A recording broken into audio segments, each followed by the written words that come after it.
Good morning, Rabbi Isai. Kesubos Daf Chofhei, the 8-minute daf. How's everybody doing? Today we're going to learn many different halachas, including challah. First is challah nowadays. Is it the Raisa, the Rabbanan?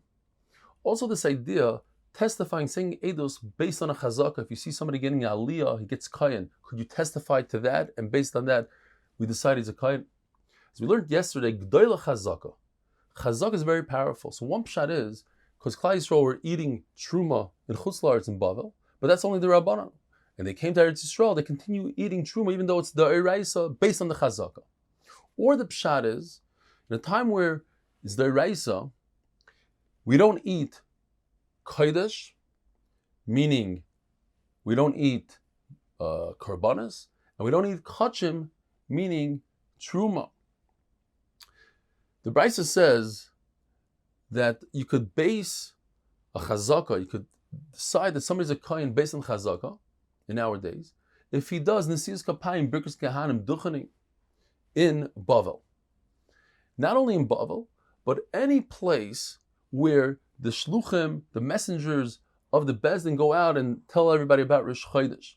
In Bavel, because it's a solid Bezdin, that's why we could trust that if somebody does Birkus Kehanim in Bavel, he's obviously a kohen.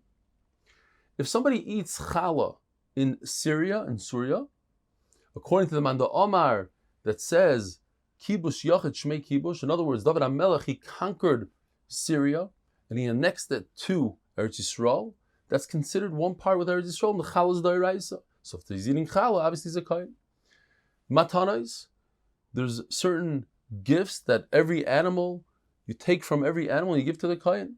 And if somebody receives those gifts, he's not going to have the audacity to take the gifts unless he's a kohen. That's a raya. He's a kohen. He can marry yuchsin.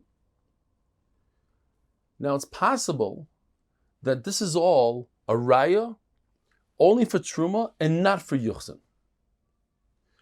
And this man Omar is going to hold that truma is the Raisa and challah is only the Rabbanan, because it says in the pasuk Bivay Achem, when all of Klal Yisrael, most of Klal Yisrael comes into Eretz Yisrael. However, in those days, most of Klal Yisrael was in Bavel. I heard today that perhaps most of Klal Yisrael is in Eretz Yisrael today. The brisa that discusses a person who goes to the granary and takes grain from the granary as a kohen in Eretz Yisrael, not in Syria, that brisa has to hold the opposite. Because when Klal Yisrael conquered Eretz Yisrael, it took them 7 years, and when it took them another 7 years to divide Eretz Yisrael, they were potter from Truma. Why? Because it's not the Goncha. Truma is dependent on the Shemitah, and we didn't have Shemitah yet.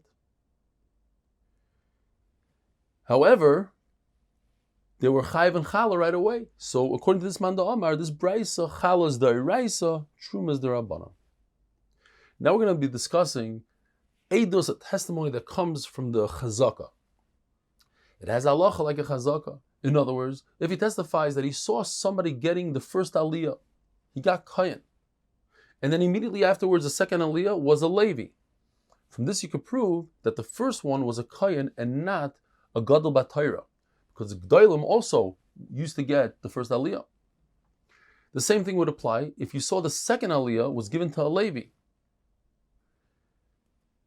Now, according to one pshat and Rashi, a Levi doesn't get an aliyah if there's no kohen. Or if a gadol got the first aliyah and there's a kohen, so it would be the gadol be Yisrael, kohen, and then a Levi. So the Levi would never get sheni in that case. From the fact that you're testifying that he got Levi is a raya that he's a Levi, and therefore he's entitled to meiser. Rish Lakish was very upset at Rebbe Lazar, because Rebbe Lazar pretended, so to speak, to say a pshat on his own, when in fact it was Rabbi Yochanan who said that. And Rebbe Lazar and Rebbe Shlakish learned by Rabbi Yochanan. What did Rebbe Lazar say? Rebbe Lazar said, if there's no granary, that's it. You can't. There's no kahuna. You can't prove kahuna. In fact, that was a language that Rabbi Yochanan used himself. And because Rebbe Lazar said it to Rish Lakish, and Rish Lakish thought it was Rebbe Lazar who said it, so he didn't accept it from him. Had he known it was Rebbe Yochanan, he would have accepted it. The Gemara tells us that Rebbe, he promoted somebody to the kahuna based on his father. But it was only for the truma, because truma, a father can give a son, he doesn't have to ask any questions. But not for yuchsim, because a father cannot marry off his son if Bezin doesn't agree to it. According to Rebbe Chia, a father and a brother, they're only believed b'mesiach lefitumai. Mesiach lefitumai means a person is just saying over a story, doesn't realize that he's implicating himself, so to speak. He's telling others that he's a kayin.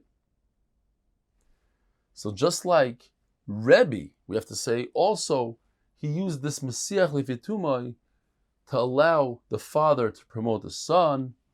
Have a wonderful day.